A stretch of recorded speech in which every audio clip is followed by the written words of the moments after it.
with you. So as always, let us begin with a prayer. In the name of the Father, and the Son, and the Holy Spirit, amen. Creator of all, we are grateful that from your communion of love, you created our planet to be a home for all. By your holy wisdom, you made the earth to bring forth a diversity of living beings that filled the soil, water, and air. Each part of creation praises you in their being. And we honor the beauty of creation in all of its splendor.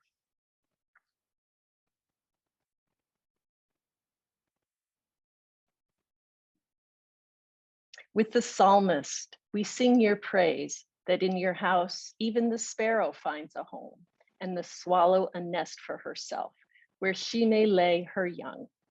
We remember that you call human beings to keep your garden in ways that honor the dignity of each creature and conserve their place in the abundance of life on earth.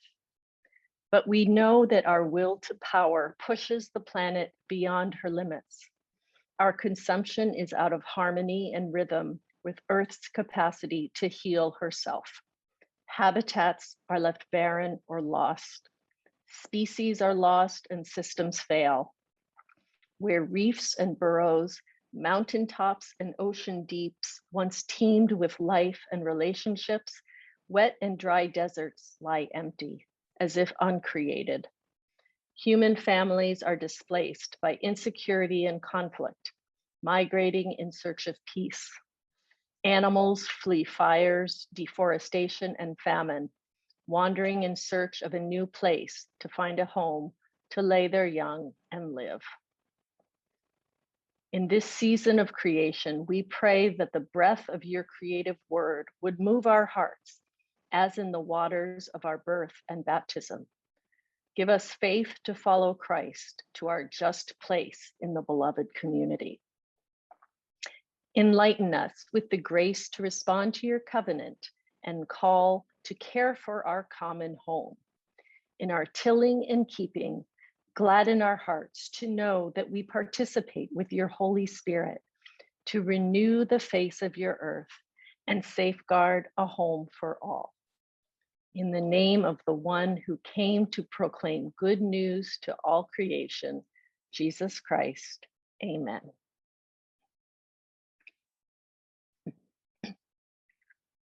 So today, we are delighted to have you here today. This is a very important gathering. As you all know, the Intergovernmental Panel on Climate Change report that was released in August is another strong wake-up call for all countries to commit to urgently reduce their emissions.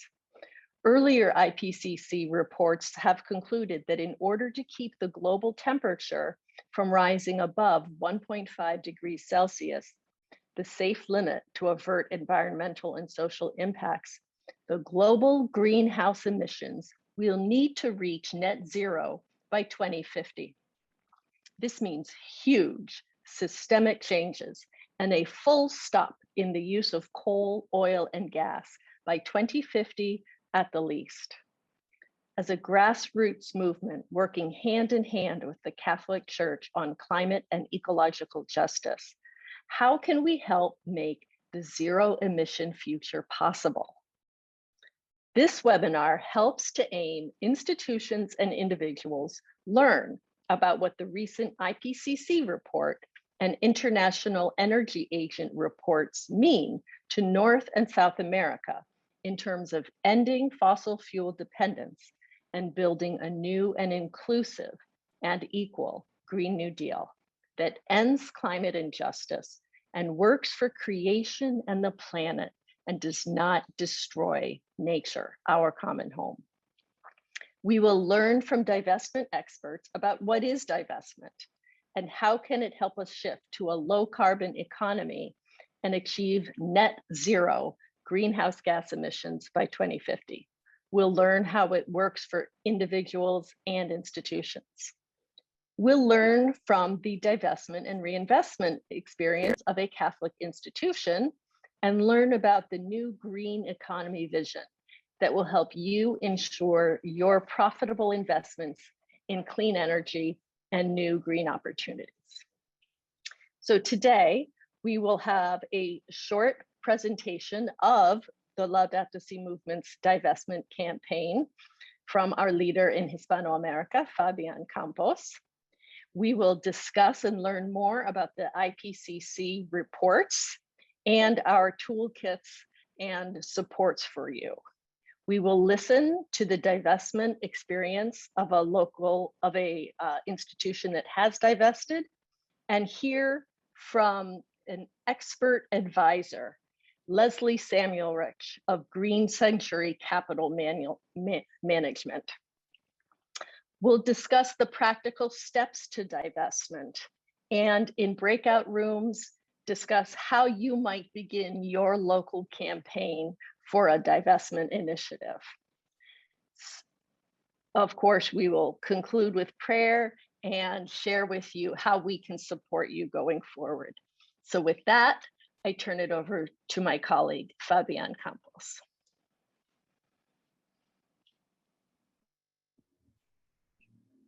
Buen día con todos, bienvenidos, muchísimas gracias por acompañarnos en este espacio.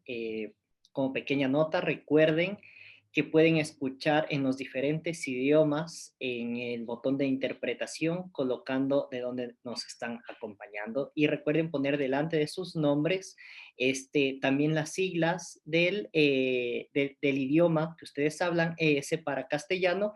De esa forma estaremos todos juntos en el momento de que nos dividamos en grupos pequeños. Bueno, ahora voy a iniciar ya con la presentación sobre desinversión en combustibles fósiles y emisiones netas cero para 2050.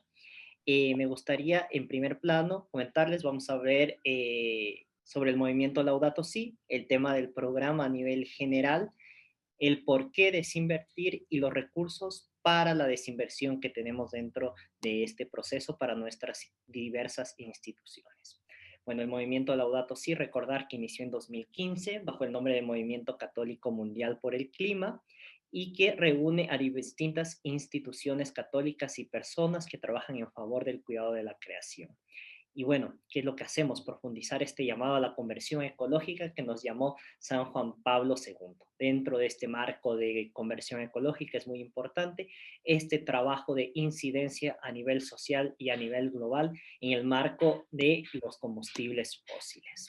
Bien, ahora, recordar que este programa de desinversión de combustibles fósiles ha sido varias veces tocado por la Santa Sede en diversas reuniones y mediante el Dicasterio para el Servicio del Desarrollo Humano Integral, y que ha hecho varios llamamientos en este sentido sobre el tema de energía y el favor del cuidado de la casa común y de las personas.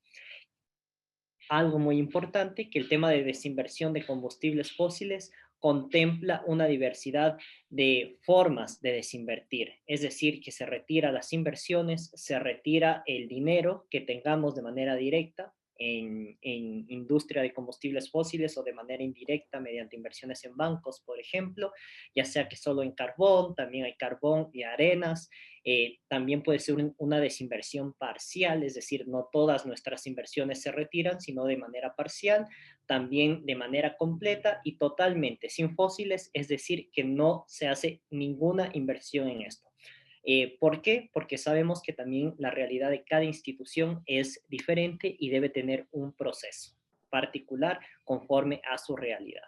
Entonces, bueno, el movimiento Laudato Si lo que ha estado haciendo es motivar a las instituciones católicas a que no se invierta en la industria del combustible fósil y se invierta solamente en empresas social y éticamente responsables con las personas y con el medio ambiente. Y se invita a que se haga un compromiso público, es decir, que no sea privado, sino que se lo anuncie públicamente. Y esta decisión puede ser inmediata, pero también, como les comentaba, conociendo la realidad de cada una de las instituciones, se puede dar un paso de que dure esto hasta 5 años, ¿sí?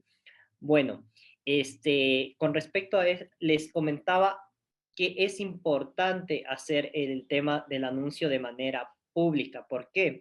Porque de esa forma se quita esa legitimidad de la industria del combustible fósil que muchas veces en los discursos que se nos vende, sobre todo en diversos países, que es la solución para los problemas sociales, ambientales, con pretexto de que va a generar ingresos para el país y demás. Entonces es necesario que no se continúe con ese discurso y una de las formas de hacerlo es justamente decir que se va a retirar el dinero de esta industria. De esa forma se desestimula las inversiones tanto privadas como públicas de varios gobiernos y estados en el incremento del combustible fósil dentro de los países.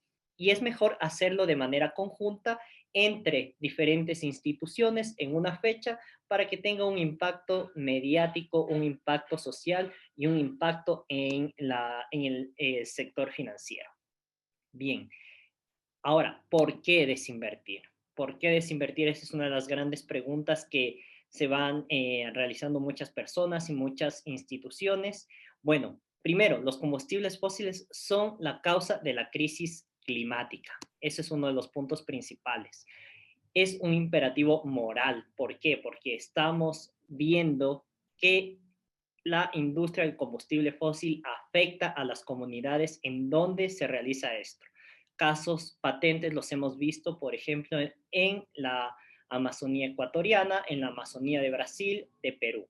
¿Sí? No podemos nosotros invertir en algo que está causando dolor y destrucción a comunidades débiles, como por ejemplo las comunidades indígenas, afectadas principalmente por esta cuestión. Y para los cristianos es un imperativo también teológico. La creación viene de Dios. No podemos transgredir la creación de Dios. ¿Sí? Y bueno, la Santa Sede está muy comprometida con este espacio y ahí está el padre Jostrom, que del Dicasterio para el Servicio de Desarrollo Humano Integral, que ha apoyado estos procesos que están realizando las instituciones católicas para desinvertir de los combustibles fósiles. Estas son las razones. Bueno, algo que también es interesante es que la Agencia Internacional de Energía ya declaró que es necesario que no se haga ya inversiones en proyectos de abastecimiento de combustibles fósiles. Es necesario que ya no se incremente la producción, que se detenga y por el contrario, esto va a ayudar a una transición hacia las energías limpias, por el bien del planeta, por el bien de la sociedad. Además, es importante tomar en cuenta que no se debe detener ya más estos procesos que en varios países de América Latina, de África, de Europa del Este se están profundizando, ¿sí? No trabajar más en estos procesos y esta es la forma en la que se desincentiva a los gobiernos y a la industria privada para que no realicen este tipo de inversiones hacia este sector que está afectando al planeta mediante el cambio climático, pero también afecta a las comunidades desde donde se extrae, pero también a las comunidades que estamos sintiendo ya los efectos del cambio climático y que son a nivel global en Europa, en Estados Unidos, en Latinoamérica, en África, en Asia. Bien, es necesario ser parte del cambio. Tenemos que tratar de llegar a emisiones netas cero para 2050, como nos va a comentar mi compañera Lana, y es necesario para este proceso la desinversión de combustibles fósiles para toda institución, desde una pequeña parroquia o una universidad, un hospital, toda la gran cantidad de riqueza de instituciones que tenemos dentro de la Iglesia Católica.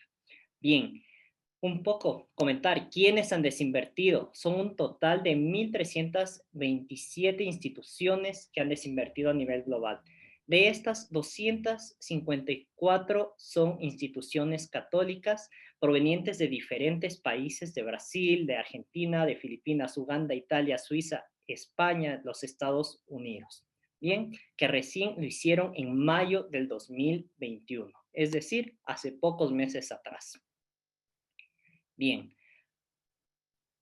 Aquí quisiera mostrarles algunos casos de instituciones que han desinvertido ya en América Latina. De manera particular, el número sigue creciendo. Vemos Grupo Ecológico Salesiano, vemos las hermanas mercedarias misioneras de Berris, la diócesis Parroquia Cristio Misionero del Padre en Perú, por ejemplo, solo por mencionar algunos.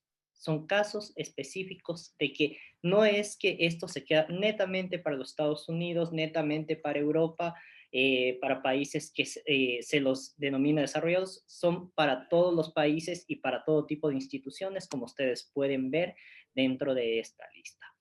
Y ojo, el próximo anuncio de desinversión es el 25 de octubre, es decir, hasta el 25 de octubre las diversas instituciones en las que ustedes se desarrollan, manejan, ya sean comunidades, instituciones educativas y demás, pueden unirse al anuncio de desinversión de este 25 de octubre.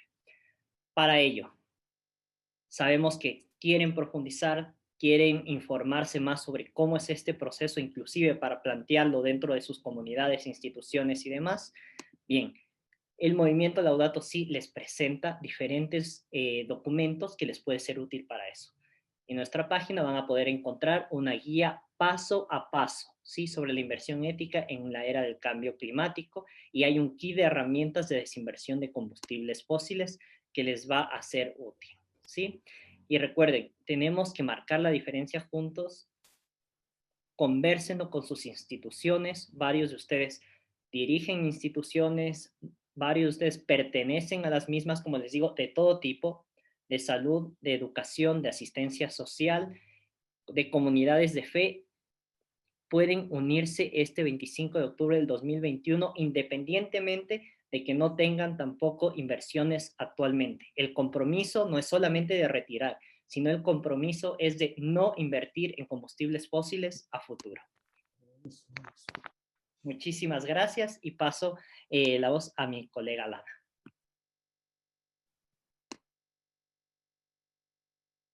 Thank you, Fabian. I will be presenting in English, and we will start to look more into divestment.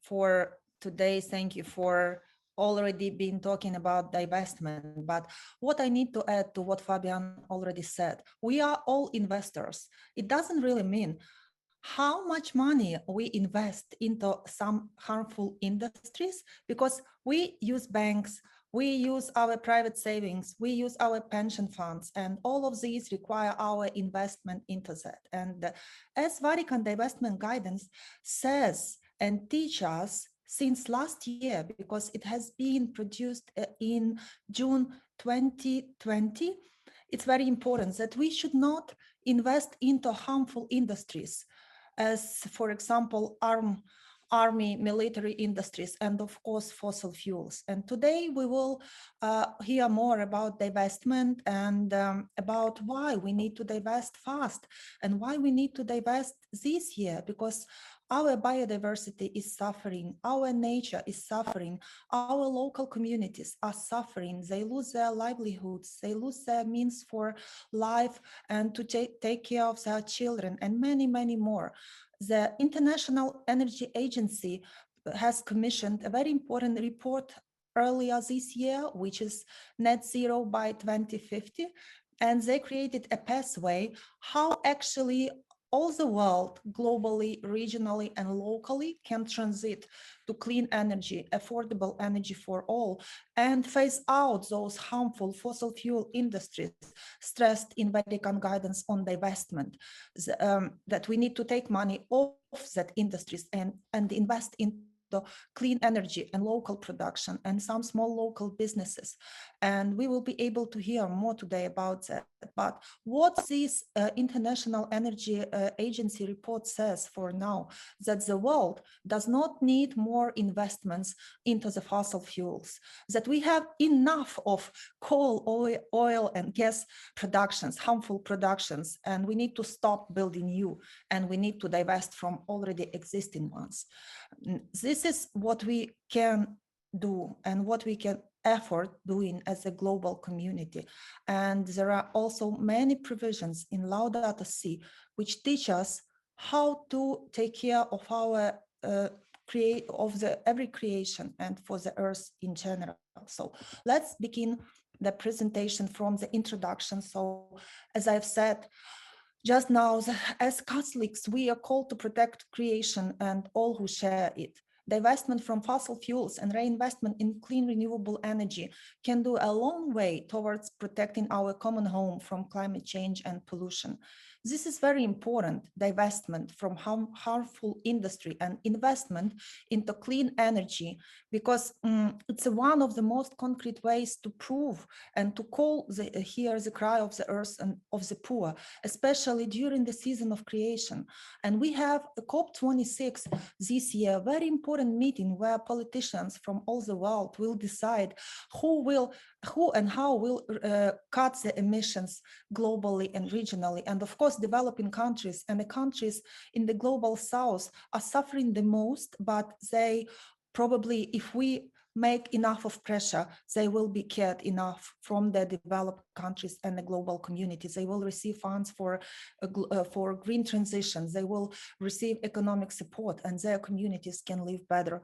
And every act of divestment is a vote for a clean energy economy, which I will be talking a bit later. Fossil fuel companies know that their business model requires constant new investments in a diminishing resource. Even Shell, have you heard this, that a huge Dutch win in the court over the Shell, where the court obliged Shell to cut their emissions significantly and stop production of fossil fuels in the way they used to do that.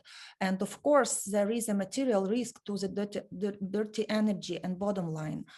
So we may moderate our consumption, but without careful attention to the way money is being invested, there is a strong possibility of supporting the very practices that are degrading our planet. For instance, it's estimated that the world spends less than 90 billion a year of conservation and nature protection, but governments spend more than 5 trillion every year on subsidies on the fossil fuels. But why governments are subsidizing fossil fuels? Because we let them to do that. We are investing our money in dirty industry, and we support with the money that we are hardly earned by our everyday work. Some of us are still supporting the dirty industries, and this practice, we are here to help you to abandon.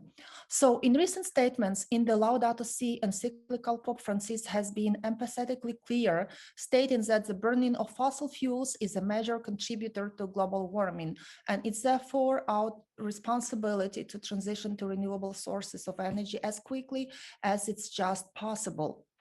Every person, every human, individual, every institution, not even having investment officer or some specific person who is in charge of divestment, can lead such a transition by divestment from fossil fuel companies and investing instead of companies that place sustainability, social justice, and the promotion of the common good at the center of their activities. One of our next trainings would be dedicated to specifically environmental, social, and corporate accountability, ESG, because we are partnering with some institution to produce a Catholic ESG criteria, which will help us to invest even more in clean energy and in fair and inclusive and sustainable production. So resources Fabian has been talking about, and I will just name those stages. First of all, the first step would be joining the dots, your mission, finances, and climate change. There is a step when you need to take this decision, and while you take it, you should be relating the consequences of climate change to your institution mission and involve trustees and management. The second step would be commit to divest and sign the Catholic Fossil Free Pledge. We will be sharing with you all those resources. They are always available, and you always can contact us, specifically Fabian and myself. I am Zero Fossil Fuel Campaign Manager, for helping you out with the registration or with the commitment you would like to make. There is a range of commitments of the left that we would recommend institutions and individuals to take and to choose. So you can divest from coal only, from coal and tar sands, and you can make a pledge to partial divestment, when you just take out, divest a part of your funds, and you commit to divest more in the future. You may pledge to full divestment, which means that all your assets in 5 years will be sold on the market as and you will reinvest your money in some green investments. And fossil free, I know that for many countries and for many communities in Latin America specifically, not always they are holding a big investment portfolios or some assets or some shares, but you always can register your commitment not to invest any peso, any money in dirty industry in the future. So by registration of the fossil-free divestment commitment on Laudato Si website. These are case studies. I won't stop much on that, but you see these inspiring examples of organizations who were in a way of pioneers of divestment, and we always can learn from them how they did this successfully. Of course, there are much more institutions. For now, we have 254 institutions of Catholic Church who divested in the past years. And today I would like to say that this year, in October 25th, it will be a big day when we would like to get 100 commitment from Catholic institutions to demonstrate that people power and is solving the climate crisis, and that all Catholics are in to stop climate crisis by divesting their money from dirty fossil fuel industries.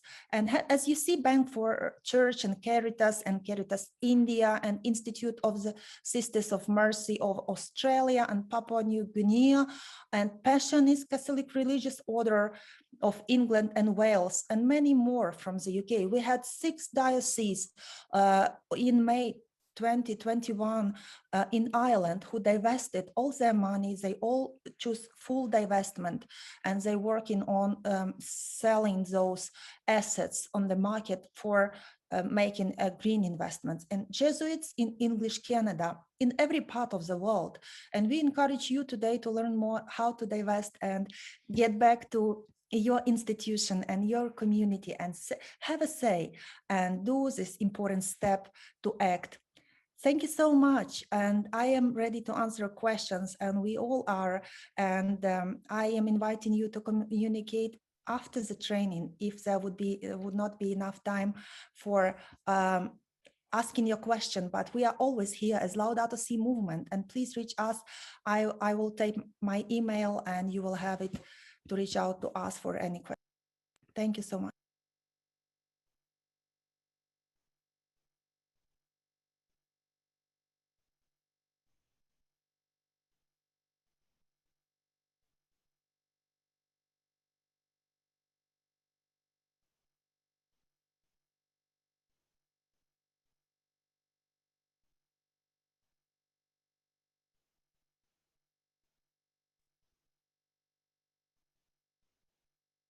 And for now, we would like to invite Erin, and please take over. We would like to invite the local, we have Sulman Hin Kapi of organization who divested. Thank you, Lada, and thank you for your presentation. So we will now hear from an organization that has divested to share their story with us. Please unmute yourself and share your story.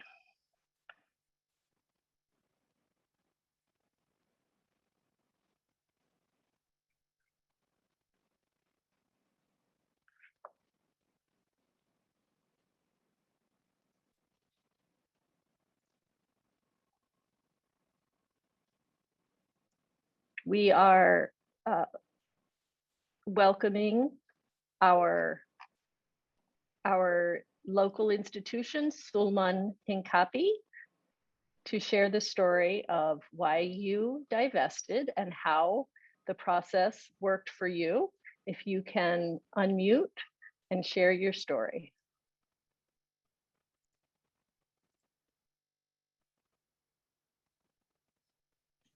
Buenas, Zulman, bienvenida, muchísimas gracias. Ahora vamos para los hispanohablantes a recibir a Zulman Hincapié, que nos va a dar el testimonio de la institución que participó dentro de este proceso de desinversión. Gracias, Fabián. Sí, puedo compartir pantalla, por favor.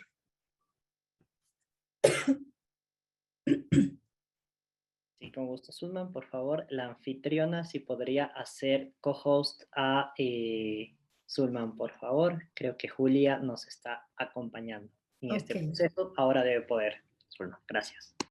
Listo.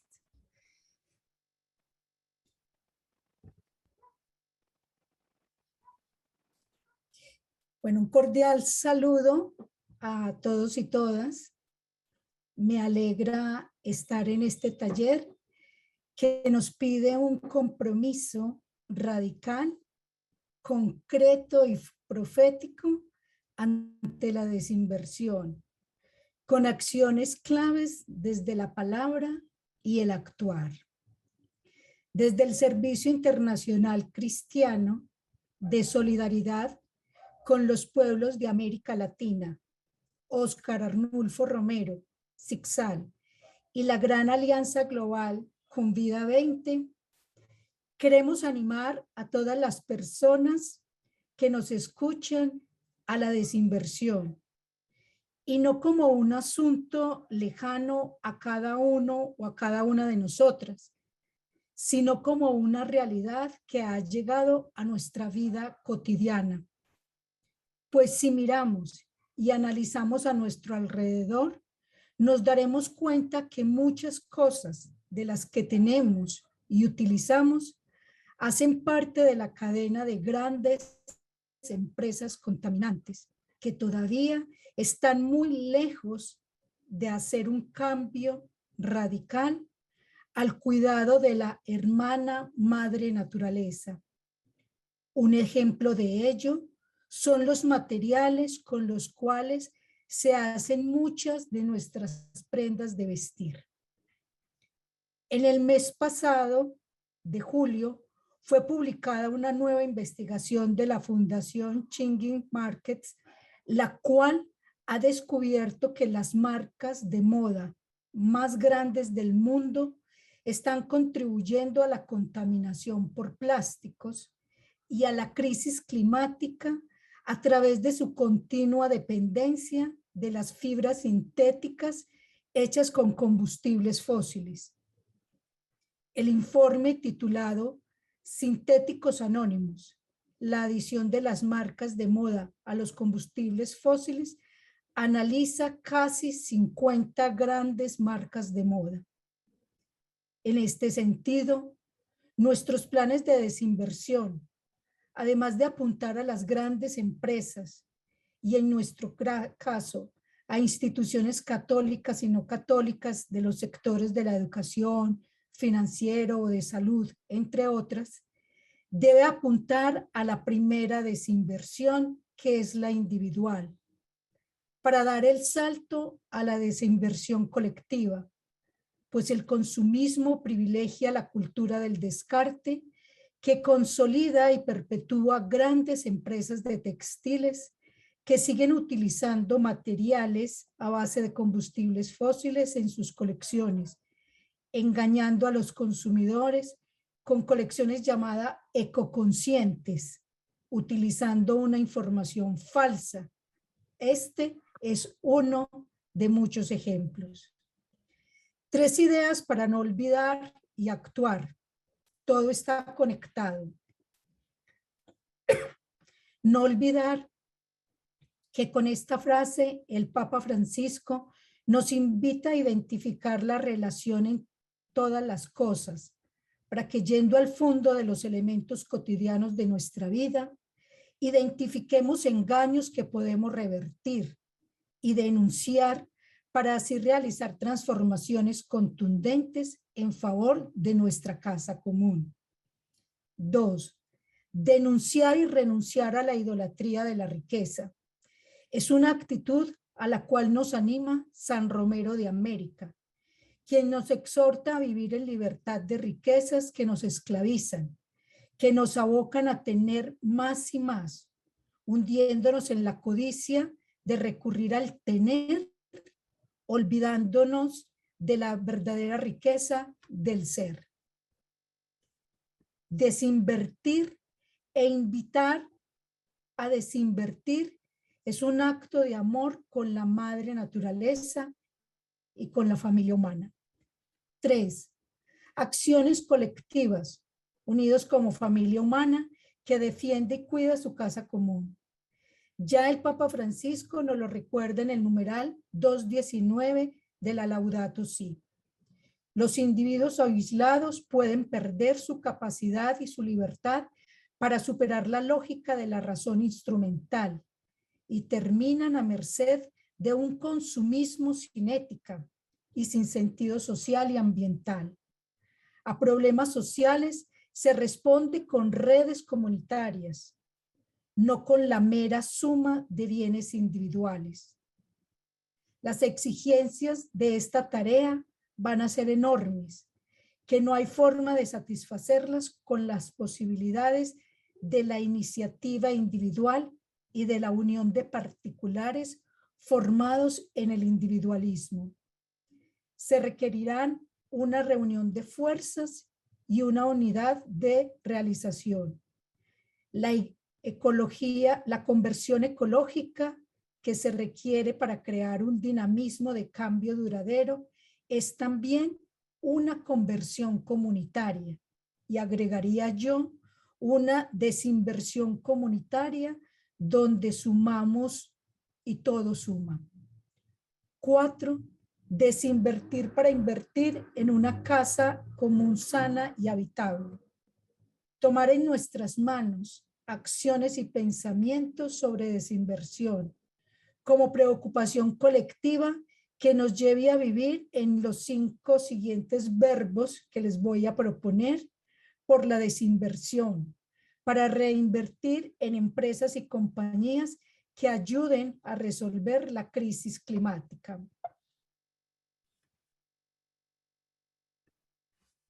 Investigar alianzas y relaciones. Analizar de dónde viene lo que utilizo y por a dónde van mis recursos financieros. Conocer, estudiar para enseñar sobre el tema. Comunicar, ser la voz que lleva el mensaje y motiva la acción de desinversión. Denunciar, para la transformación y el compromiso. Estas son nuestras reflexiones. Agradezco la atención y la oportunidad y auguro una conciencia planetaria en ser animadores y animadores de la desinversión para una reinversión limpia y sana. Gracias. Thank you so much, Sunman, for your sharing. We're delighted that you could tell your story and share in such a spiritual way the meaning of divestment, that it truly is an act of love for our neighbors that transforms our assets and our investments into gifts that build up our common home and support our neighbors. So thank you so much for sharing your experience and showing us how much it means. At this point, we have 15 minutes for questions. So I encourage you, please post them in the chat, and we will raise the questions to the appropriate person.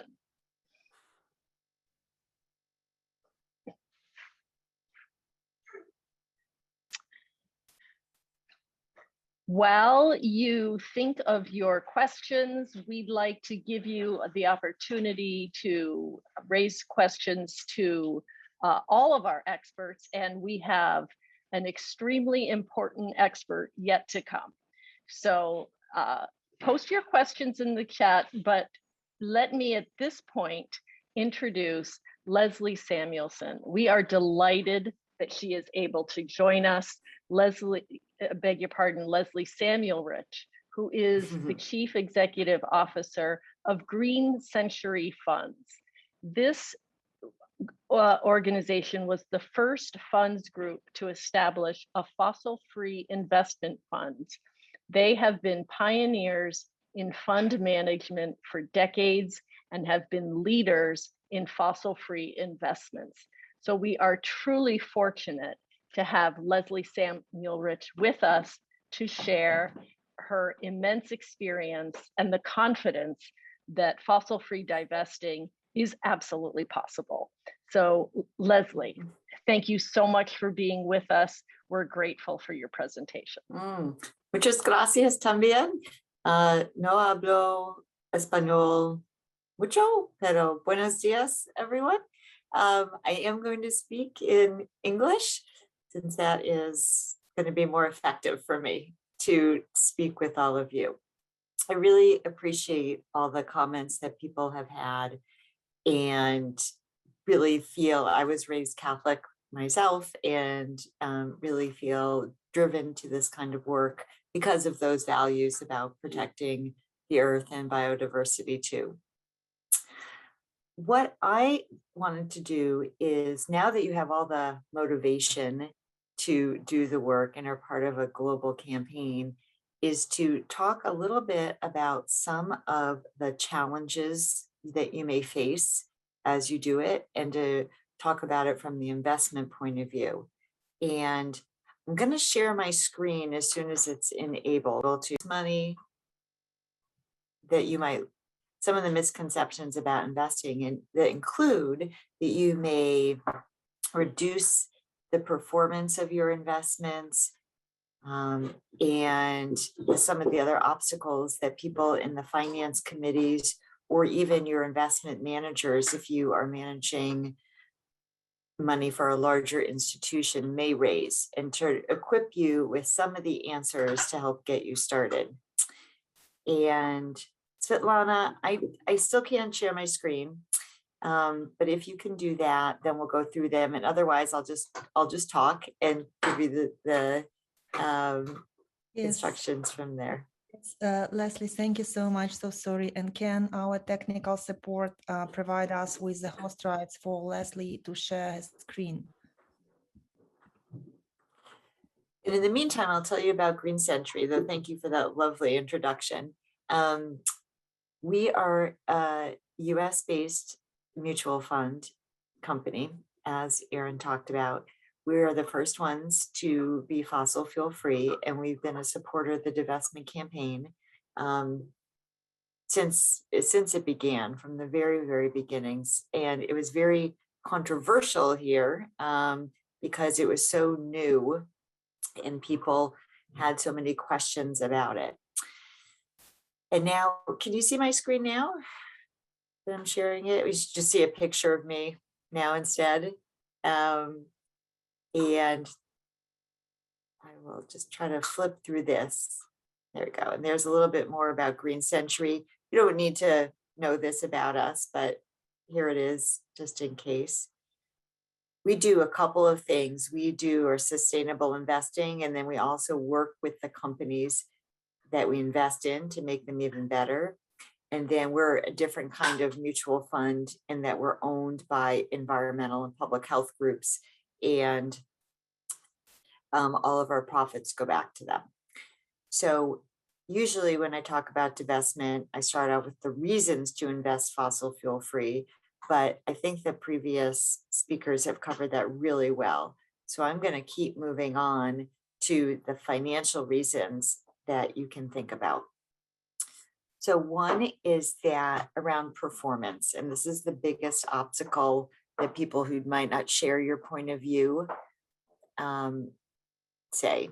So the first is around performance, and they so traditionally have invested in fossil fuel companies that they can't imagine how they could make money on the investments otherwise. But there's a lot of evidence that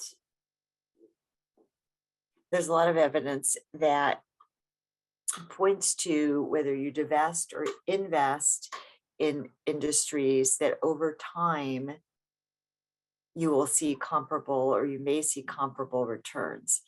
And there's also data that shows that doing fossil fuel-free investing may actually increase your returns. And you can see that in recent performance of mutual funds and investments lately. Another reason is that the energy sector, and that's what is considered coal, oil, and gas, and all the companies associated with it, has been very volatile. And so it means it goes up and down. And you can see that in the papers around, especially oil prices and around gas fracking here in the US. And for institutions that want to have more stability, it's also maybe a good reason to invest fossil fuel free. And the last one is around stranded assets. And that's a concept that Bill McKibben in the initial parts of the divestment campaign talked more about. So to explain that, all the companies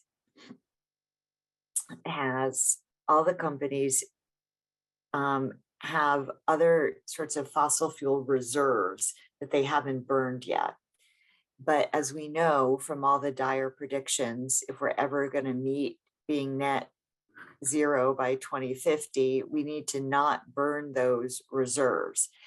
And what happens is if you're invested in the company, right now those reserves are considered a positive asset on the balance sheet. But once those reserves either have to be abandoned or are forced to be abandoned, they become a negative drag on the balance sheet. And that can negatively affect a company's valuation or share price. And that may lead to a diminishing return in your investment portfolio as well. This is a chart that we love to use because it illustrates the core part about the myth about fossil fuel-free investing necessarily means that you're sacrificing returns. What you're seeing is a world index, that's the yellow line, for a 10-year span. The blue line is the same index of stocks minus the fossil fuel companies. And you'll see that in the beginning and over different points, they go up and down. But since about 2013, the portfolio without the fossil fuels has actually outperformed. And this is a good visualization.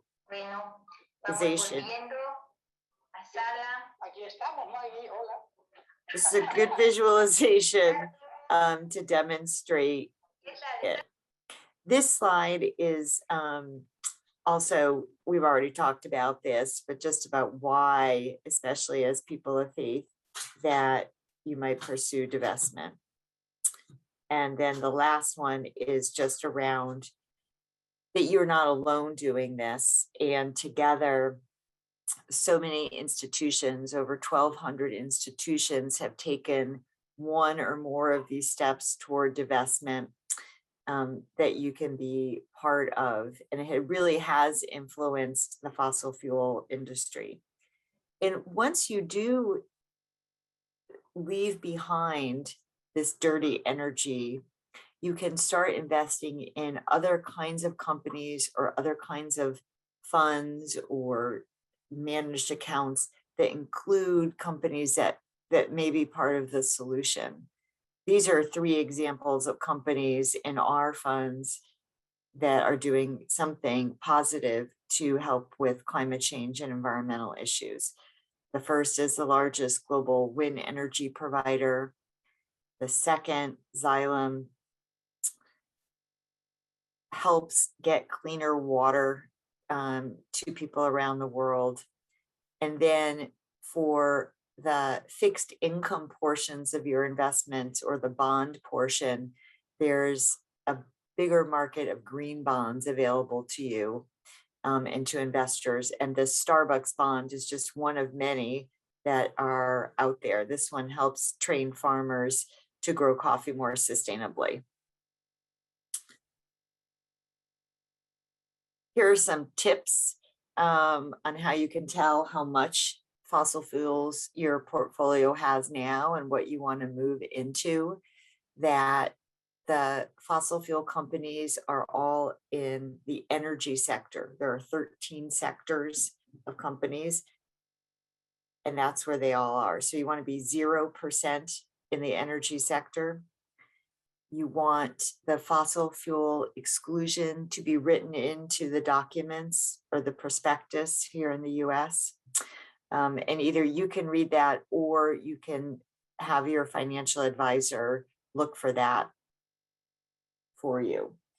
The rest of the advice is very straightforward and is more for individuals, is that you start moving out of those stocks and move into ones that are not that.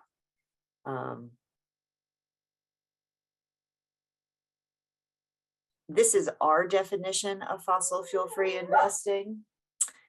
And it is a definition that goes beyond the divestment campaign. The global divestment campaign is, sorry, that's my dog. The global divestment campaign asks people and institutions to divest from the top 200 companies by reserves. We go beyond that. Nelly, stop.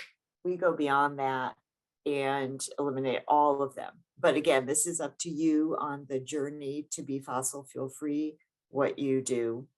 And then just a note that low carbon is not the same as fossil fuel free. So just keep that in mind. There are lots of firms offering things that are called low carbon. But we are low carbon, for example, but low carbon does not necessarily mean fossil fuel free. And let me stop sharing so you can ask some questions if you have them. Thank you so much, Leslie, for that terrific presentation. We're grateful for your expertise and for the reassurance that this is possible. There's steps to take, and the evidence shows that it does not lead to lower returns. Of course, nothing is ever guaranteed, but that's right. Can look with at all the data. Those, right, with all those disclaimers. Mm-hmm. So thank you again. And we are looking to now share time for your questions. So please, anyone with questions, please post them in the chat.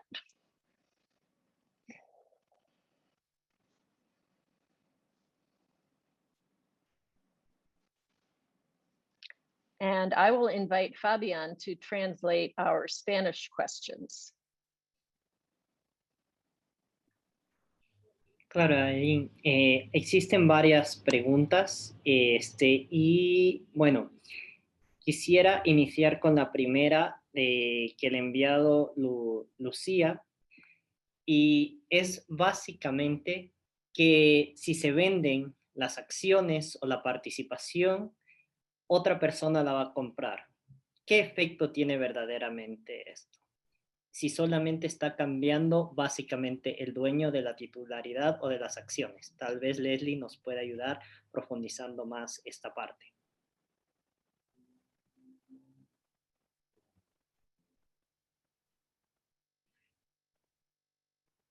If I understand the question, is it how can we measure the impact that divestment has? Yes, Leslie, the question is that which is the effect that we are going to have if just when we are selling, or for example, or participation in a company, in a fossil fuel company, and basically we are just changing the owner. If we sell or sell, and another one is going to buy. This person would like to understand a little bit better how it works if just in theory the owner is changing. That's a very astute observation. It does not, my money, your money, all of our money, someone else will buy the stocks. So I talk about divestment as first moral alignment, so the ethical values. Secondly, there may be performance enhancements for you in your portfolios to do better. But the real impact of divestment is because it's a collective movement. And that collective movement has put pressure on the fossil fuel industry, which has led it to make some changes. And those changes are because they have less political power, in my opinion. And whether in the US, the amount of subsidies or money that the government is giving to fossil fuel companies is in jeopardy right now. There is a movement, there is a bill in Congress to cut the amount of money that that industry will get. The other part is the pressure, and it's very hard to measure, but about what what the effect is in the larger climate change movement. But I think divestment has been the catalyzing force that has brought more people into the street, and has led to other companies and other institutions act more on climate. So there are more companies that are not fossil fuel companies, but the other companies are limiting their carbon emissions with science-based targets to be net zero by 2050 or to be in alignment with the Paris Agreement. Other companies are, and they're doing that by using more renewable energy or being more energy efficient. Let me stop there and see if that helps. Thank you, Leslie. Y ahora yo también voy a profundizar un poco en la respuesta hacia Lucía, que nos pregunta igual, que continúa, pero si la presión se produce cuando las empresas pierden dinero. En este sentido, quisiera destacar para Lucía, que nos ha hecho llegar esta pregunta también, que en el mercado financiero, el momento que una industria empieza a perder inversionistas, no se vuelve atractiva para el resto. Y también suele generar un efecto cascada, por así decirlo, que provoca que otros inversionistas no quieran acercarse a otra industria y por el contrario, invertirlo en otra industria que esté en crecimiento y que vaya a generar rentabilidad, como puede ser, por ejemplo, los espacios de energía limpia. Bien, y now maybe ahora una pregunta para Lana. Lana, please, what kind of actions the youth could do for achieving this goal of divestment in the institutions they are part? So, for example, the universities. Which is the role of the youth in the divestment process? Thank you so much for a question. Yes, the role of universities is enormously big because universities used to be centers where a lot of youth has a power to change, as we know from the US examples, where is also Climate Divestment Network, whose presenter was at our latest webinar, I can share with you. So students definitely are a driving force of divestment in many countries, and we still have a big potential within the universities to call them to divest. And what I would recommend to those students to start from a local campaign and to engage their lecturers, to engage their student communities, and to probably to build the bridges with the same universities who already divested in the US. We can help you with that. We can connect you to them, and you can also start your public campaign, which can be very visible, and you can easily make your university to divest, because they also are in the midst of climate crisis. They are worrying of their assets, how their assets will bring them returns. And as we all know, the fossil fuel reserves will be cutted, and sometimes will be phasing out, and until the time, as Leslie said us today, these assets will be stranded, and don't invest into oil, gas and coal companies, so zero investment in those companies. And this is first of all a moral issue. I believe a media campaign where we can highlight the moral responsibility of the university administration for what they are teaching their students and how they actually are investing in this era of ethical investment, and make this moral case public can also help us to win this public campaign within the right communication, that this is a very, very much moral issue, and we don't want to pay. And even, you know, I would even recommend to be more disruptive and say, we won't pay for our classes until you divest from harmful fossil fuel industry, because we have no future. Exactly as Fridays for Future said, no future in the countries with a climate crisis, and why we are getting this education for. But this way is very activist, and I don't know that it's not for everyone, but maybe just combining of public campaign and communication can lead you to lead such a campaign at your university. And please reach out to us. I will type email in the chat, and we can connect you with many institutions in the movement who already did that. Thank you, Lana. We have another question. Oh. So maybe Leslie, if you could help us with this question. And what could be the sectors in which we could invest in Latin America after this divestment process? The sectors, I'm not as familiar with specific Latin American investment, but you can either invest in general with companies that have high ESG ratings. That means companies that, compared to their peers in the same industry, are doing better on the environmental, social, and governance factors that are relevant. So an environmental factor would be, if you're investing in a bank, you invest in the banks that don't finance as many or any fossil fuel industries.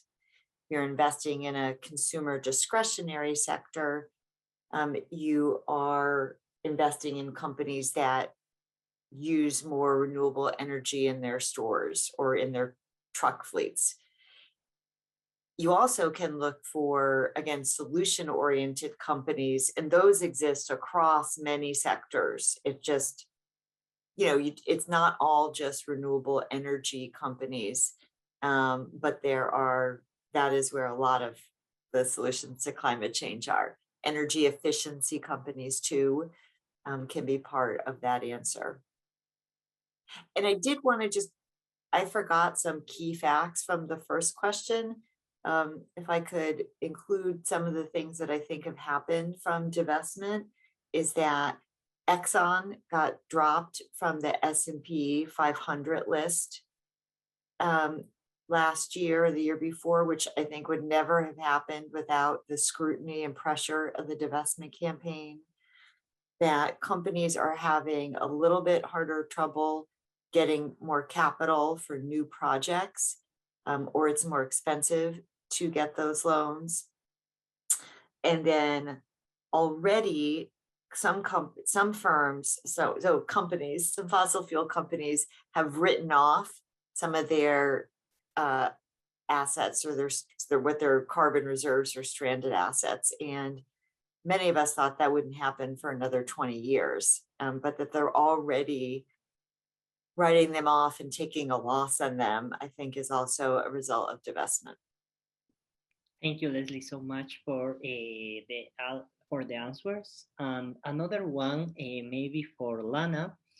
Lana, divestment also means closing agreements with institutions that are financed by fossil fuel companies, for example.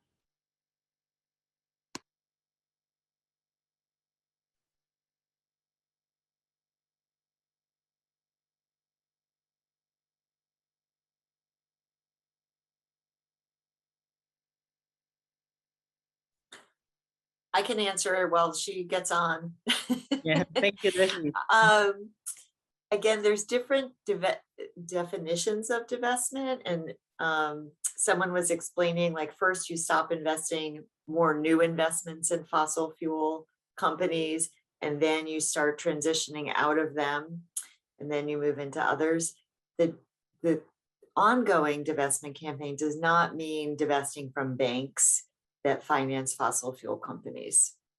you could extend it out to that, and you could keep extending it, but in the sort of campaign sense, the global divestment ask from 350.org is divest of the top companies by carbon reserves, the worst 100 of coal and the worst 100 of gas and oil, or the top 200 list. Thank you, Leslie, so much.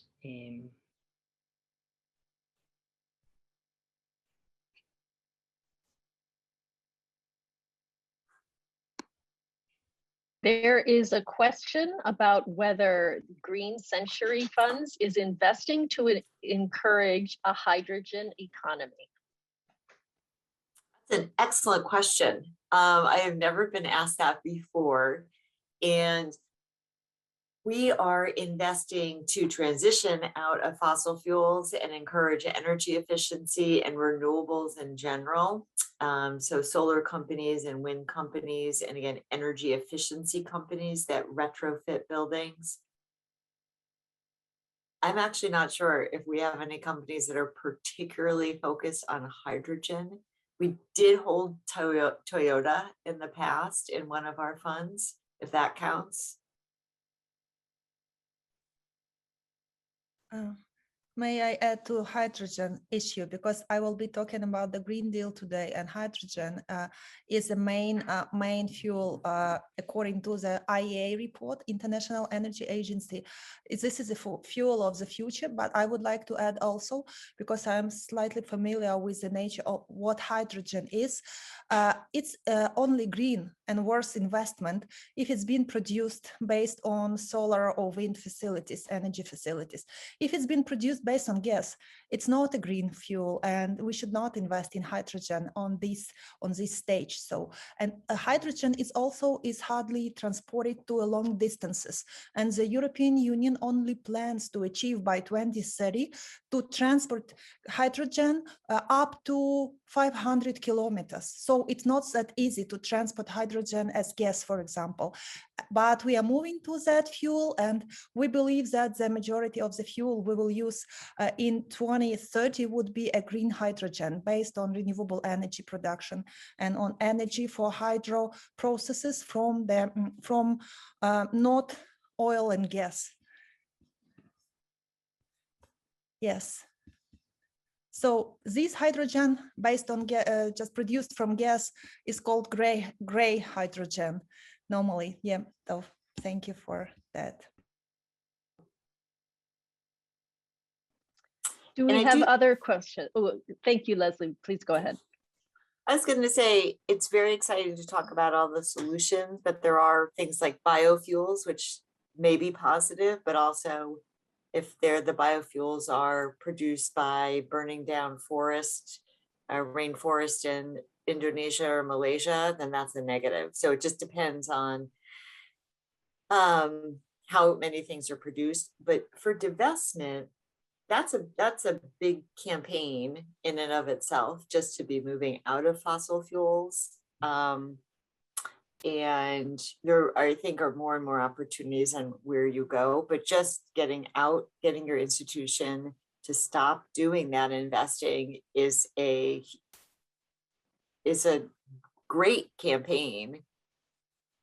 And I would say, since this is what you're focused on in this call, that is where you will need to spend a fair amount of effort there.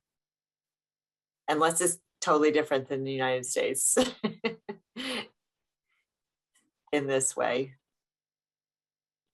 Things have changed considerably in the last 9 years in terms of understanding and acceptance of it, but there are still people that don't believe that fossil fuels are going to be as much of a problem, or don't want to take these steps just because this is the way they've always done it. And that is a lot of your work, is to convince people there's another way forward. Are there other questions for Leslie?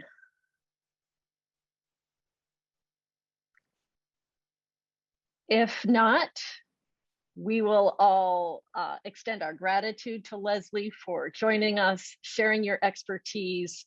We're very grateful to have you as a friend of the movement and as a pioneer in this space of fossil fuel divestment. So we're grateful for your presence here today and look forward to being in touch.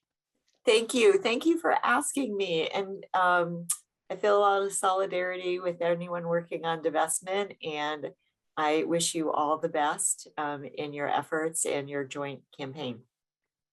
Thank you, Leslie. Thank you for joining us.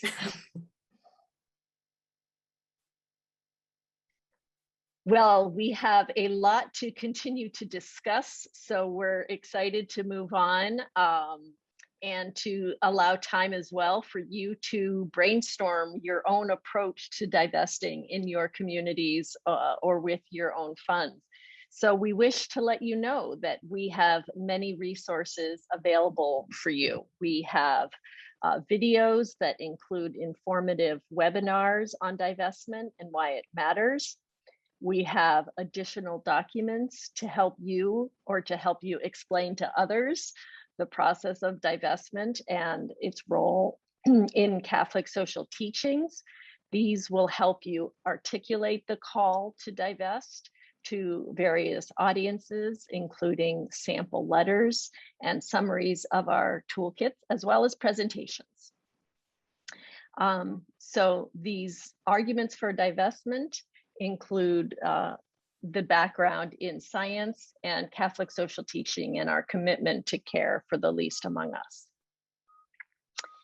So the roadmap to fossil fuel divestments begins with creating a committee to care for creation or setting up a time to meet with that committee.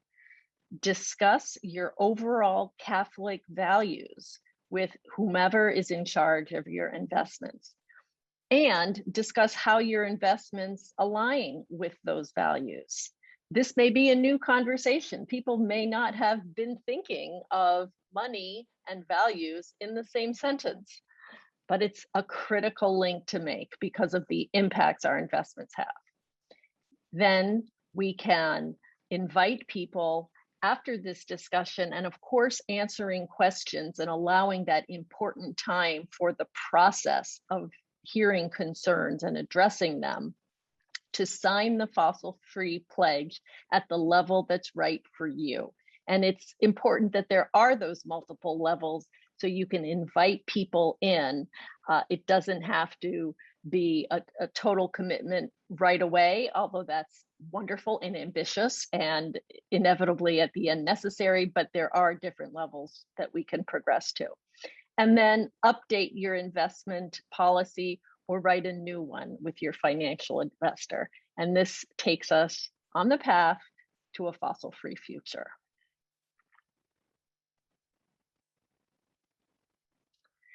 So running divestment campaign involves understanding divestment, using the Catholic argument for divestment, and it's very important to know how much this is supported by the Vatican at the highest levels. We can draw on the facts of the value of fossil-free investing, the real-life experiences, such as we heard from Solman, the statements on divestment. There have been 3 high-level conferences on impact investing at the Vatican. So this is a clear Catholic commitment. And then you can send letters to your Catholic leaders, whether that's the Bishops' Conference, the diocese, the parish, the university. As Lana was saying, a university is an incredible space for moral leadership, using actual examples. And we can share this information through posters to get people's attention, to begin the process of education, and invite them to formal or informal information sessions.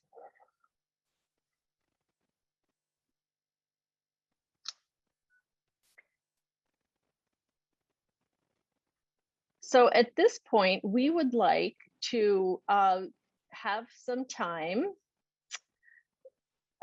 for Lana to speak about the alternative economy and the Green New Deal. So I will turn it over to Lana.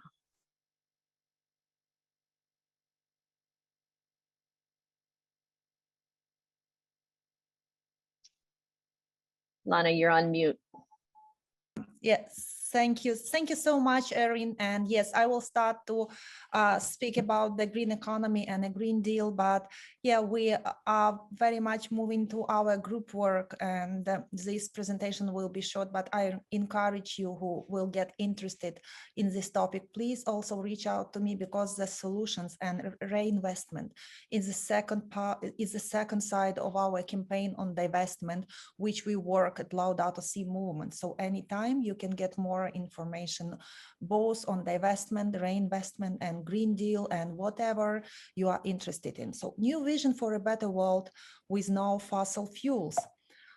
As I would like to start from that Green Deal is very much legal and legislation-based framework, which means that we have a legislation in place which respects climate crisis and tries to solve it by different regulation and legislation measures and tools and incentives and so on.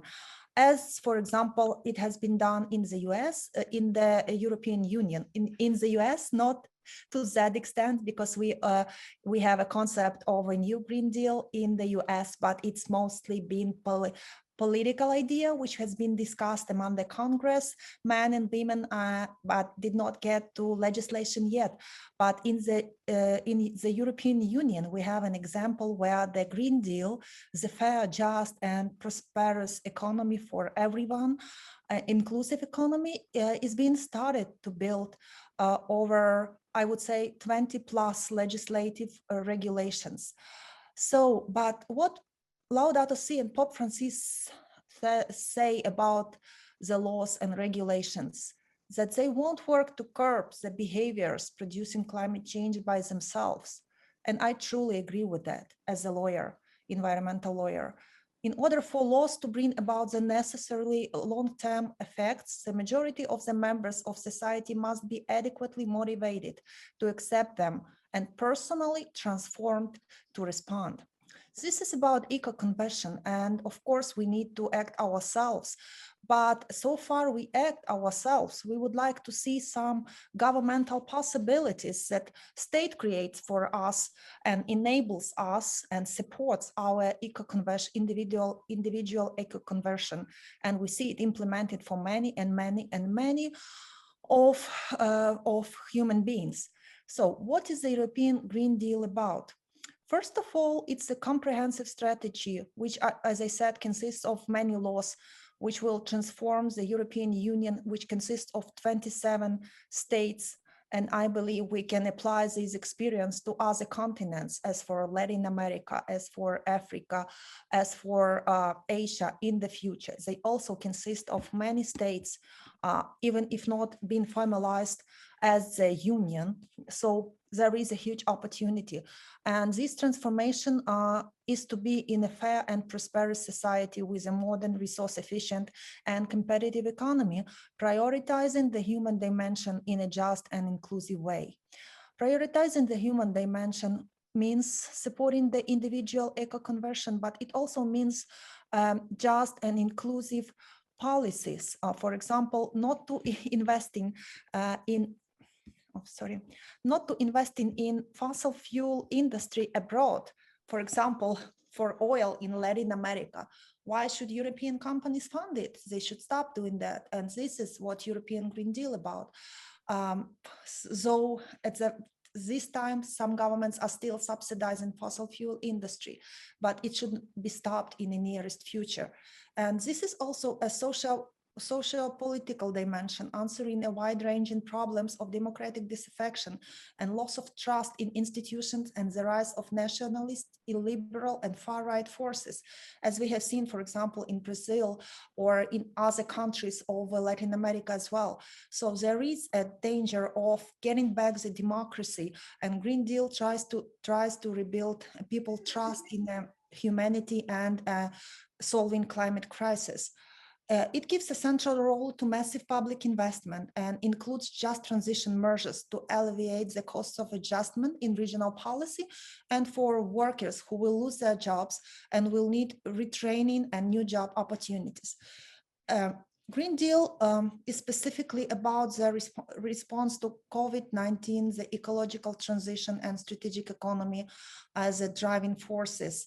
For example, I would like also just to list a few very important goals and targets that European Union creates with this Green Deal.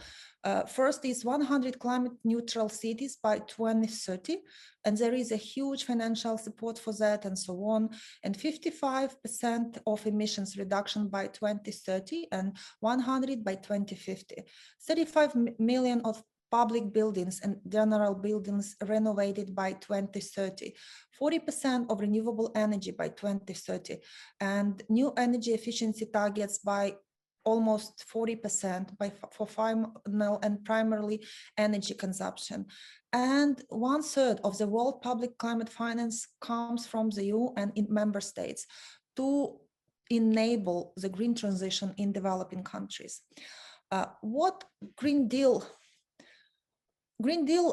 as a framework should not be only applicable in the European Union, in developing countries. All countries of the world should have access to this green vision and green economy transition, especially countries who have still own some significant fossil fuel reserves. We all need to reduce emissions. We all need to create jobs and growth. While we will be phasing out fossil fuel industries, we should create new jobs in the green dimension, and this is very possible. International Labour Organization has said that 24 millions of jobs will be created in a green dimension, not only in the green industries, not only in developing countries. Many of them will be created in the countries where the fossil fuel reserves will be replaced by green technologies, including Latin America. And I know that some positive vision exists also in Latin America towards the green economy and towards the green transition. And maybe these public finance, which will be available for countries by getting some funds from countries who produce the most of emissions, will enable the countries of Latin America to make a green transition themselves. And we need to reduce external energy dependency and energy poverty, because that's an issue which I believe is true for every person. Doesn't matter in Europe or in Asia or in Africa. Energy poverty is an issue which we face most of all in improve our health and well-being. And these are the areas of the Green Deal and how Green Deal can be going local. First of all, it's clean, reliable, and affordable energy for all and small producers of renewable energy. When everyone can afford to install a panel, a solar photovoltaic panel, or just get the energy independence, and achieving climate neutrality, which means cutting the emissions, sustainable transport based on mostly on electricity produced from renewable energy sources, and preserving nature capital, not only Europeans, because nature capital of Latin America, of North America, of Asia, of Africa is same important as the nature capital of Europe for a local population, and transition to a circular economy with the 5R of reuse, recycle, and so on. Zero pollution in Europe and in every continent, I believe, should be organic food production from farm to fork, transformation of agriculture and rural areas, and digitalization of the rural areas, which will provide people with access to remote jobs and with more opportunities to sell their products, and toward a modernized system of emissions, leave no one behind within the just transition and financing this transition. So that's very important that we always think about the green vision and try to build climate solutions in one of the ways by divestment from fossil fuel industries. So thank you, and back to you, Erin. Okay, thank you, Lana, for showing us some of the complexity of the ways this is all interrelated, and all phases of it are possible, and divestment is a key part of that. So now we'd like to take 10 to 15 minutes to give all of you a chance to think through how this would look concretely in your situation by moving to our breakout groups. And in these breakout groups, we are going to role play the situation of you visiting your diocese, let's say, to discuss the issue of divestment and convince the decision makers that we need a strategy for divestment. So during this time, you should make a list of the arguments that you would use at this meeting, and then test it out through a role play. Two of you would be the diocesan environmental officer who will attempt to convince the decision makers, and two will be the decision makers. You should reflect on the counter arguments that you would hear from the decision makers and how you would answer them. So we will now break you up into groups according to language and go through this imaginative exercise, thinking about the arguments that you want to raise, the values, the faith foundations that you want to put forward, what you've learned about investing, and then what you think you might hear as concerns or questions or doubts, and how you might respond.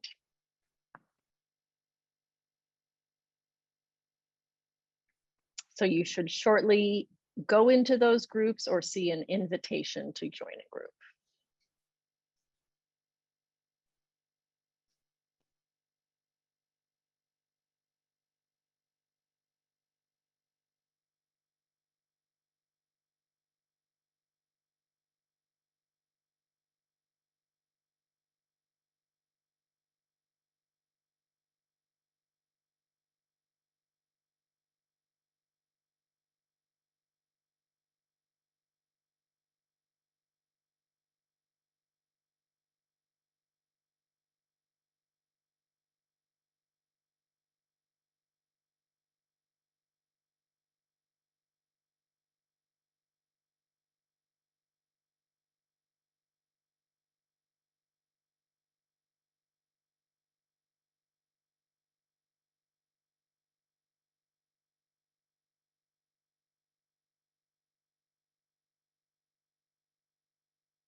had some good conversations.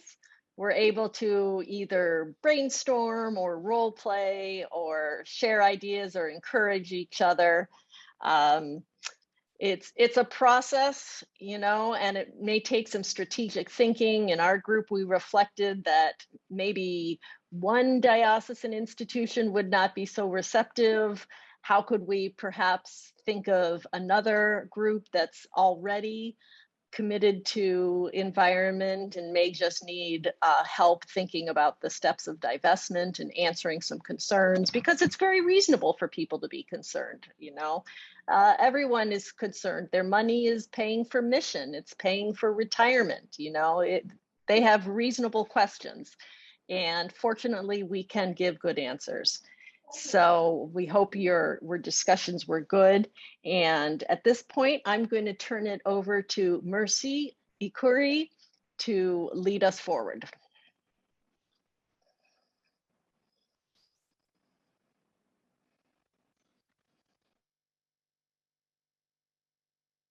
Yeah, just a minute, Mercy is joining us.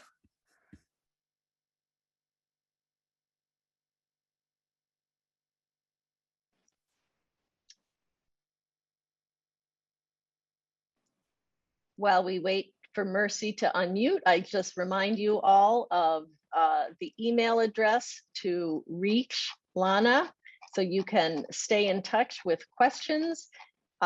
It's in the chat, SVITLANA@laudatosimovement.org. Thank you, and over to you, Mercy. Thank you so much. We have an awesome facilitator and awesome presenters with Lana and Erin. Thank you so much. So I'll be sharing with us a divestment pitch that we can use. So one of the many resources that we put together is the sample letters, the presentations, and now we have the divestment pitch. And using all of them in combination can have a wonderful effect. So for example, you can send a letter to your parish and then organize a meeting where you can hold the presentation and present the divestment pitch. Erin, if you can vest upon me the powers to share my screen.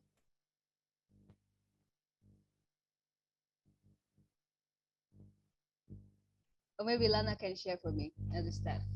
So basically, one of the things we should realize is this is one of the fastest growing divestment movements in the world. I think the one that comes second to it is the apartheid divestment movement that convinced South Africa to move away from apartheid. And we are mobilizing over $1.3 trillion to fight climate change. And the reason we are doing this is because these companies that are contributing to the crisis we are in, this is the language they understand, the language of profits. This is what they're doing. They are maximizing their profits and externalizing the cost, right? So this is why we're seeing projects in Namibia, in our neighbor Uganda, because they realize that most people do not care about what is happening in other countries. So this is why we're calling it a crisis of solidarity. It's not so much a crisis of values, it's a crisis of solidarity.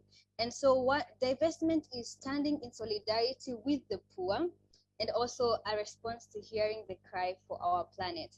And the other thing I'd like to draw attention to is the fact this started as a youth movement. And one of the things we are realizing about the climate crisis is that the youth feel let down by adults. And they say, and even research has shown that the young people are experiencing more effects than adults and are more concerned about their future. So divestment is one of the ways we can show solidarity with our youth. And so it would also be a good idea, I think we spoke about this in our breakout room, it would also be a good idea to involve the youth at your parish in hosting this divestment presentation, divestment conversations. It would be very hard for the church leaders to turn down the youth, especially since they want to reach out to youth and have be on the same page with them. So our divestment pitch that you will have access to is a merging of science and faith. So first of all, from the Laudato Si encyclical, we learned that we should invest in companies that do not cost our common home. It's its well-being and our brothers and sisters all over the world. We also include science, so we talk about the IPCC report, what the Intergovernmental Panel on Climate Change has concluded, and that is we only have less than a decade to swiftly move over to a green economy where we have no more investment in fossil fuels.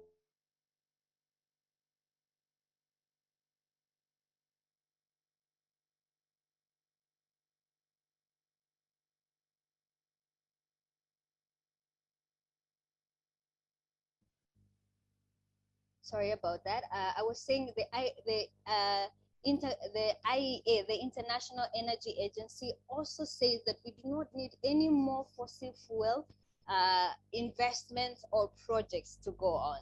And this is why projects like ECOP, that is the East African Crude Oil Pipeline, it's supposed to be the longest heated pipeline in the world. This is essentially a mass destruction project. And another point to bring in your divestment pitch is just how many institutions are divesting, how many are seeing the light. So you have over 1,000 institutions in the world, and I think this year we had the first state to legally put it as a precedent. So Maine became the first state in the world, and we also have the first country in the world, Ireland, I believe, to completely divest or to commit to divest away from fossil fuels. And then we can also refer to what is going to happen if we don't take these concrete actions. And that is, we'll have a climate that is unlivable. So over 25% of the world will live in temperatures similar to the Sahara Desert. And one of the things the IPCC panel, one of the distinct features of that report is that they were able to connect particular extreme weather events to climate change. So for example, the heat waves, that they said this would have nearly been impossible without climate change. And so we're going to be seeing a world where that is more common. And this is one of the reasons the youth are worried about this. So this divestment pitch is to help you consider all these angles and help you to speak to the different audiences. And we hope you'll see much success with it. Thank you so much for attending our presentation. We appreciate your participation and your presence. Thank you so much. Thank you, Mercy. Thank you for sharing with us the intensity and the urgency of the situation, of which we're all quite aware. And we know that there is much that can be done, as Laudato Si says. And one of the strongest actions we can take is to dismantle the fossil fuel infrastructure at its core, which is in its funding. And we all have the power to do that. So we're so grateful to all of you here on the call who've attended and who will join with us as we take these steps forward. We're here to support you, to help you, to answer questions and to share resources. So please remain in touch and let us join. And I wish to ask Fabian if he wishes to share a message of greeting and thanks as well. Sí, muchísimas gracias a todos los que nos han acompañado en este espacio. El programa de desinversión sigue adelante a nivel mundial y de manera permanente. Invitamos sobre todo a todas las personas que se encuentran aquí a ayudar en este proceso de desinversión también dentro de la Iglesia en América Latina, mediante las distintas instituciones en las que ustedes se encuentran participando, ya sean las parroquias, las diócesis, colegios, universidades y demás. Todos podemos aportar en este proceso. Recuerden que pueden contar con la Secretaría del Movimiento Laudato Si. Mi compañera Alan igual está siempre apoyando, es la responsable a nivel global de este proceso, y cuenten también con los responsables de la Secretaría en Hispanoamérica si desean conocer y profundizar más sobre este tema y cómo trabajarlo en su diócesis, parroquia o en las instituciones. Cuenten con nosotros. Esto ha sido una introducción general a todo este proceso, pero por favor sigamos adelante porque es algo que no podemos parar y por el contrario, tiene que crecer cada día más.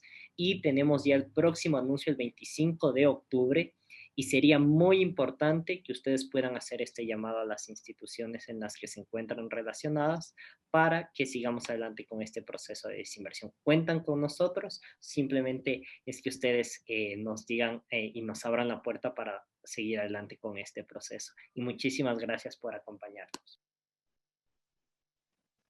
Thank you, Fabian. So on behalf of Lana, Mercy, Fabian, all of us at the Laudato Si Movement, thank you for joining us. We say a prayer for your persistence. This is not an easy process. It takes persistence, but it takes hope. So let us share in this closing prayer from Laudato Si. All-powerful God, you are present in the whole universe and in the smallest of your creatures. You embrace with your tenderness all that exists. Pour out upon us the power of your love, that we may protect life and beauty. Fill us with peace, that we may live as brothers and sisters, harming no one. O God of the poor, help us to rescue the abandoned and forgotten of this earth, so precious in your eyes. Bring healing to our lives, that we may protect the world and not prey on it, that we may sow beauty, not pollution and destruction. Touch the hearts of those who look only for gain at the expense of the poor and the earth. Teach us to discover the worth of each thing, to be filled with awe and contemplation, to recognize that we are profoundly united with every creature as we journey toward your infinite light. We thank you for being with us each day. Encourage us, we pray, in our struggle for justice, love, and peace. Amen.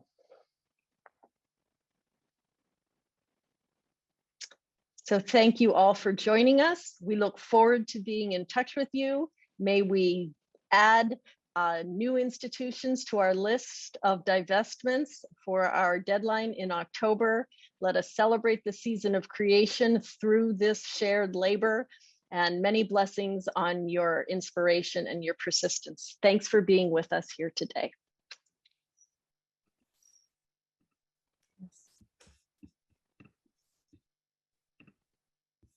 Thank you so much.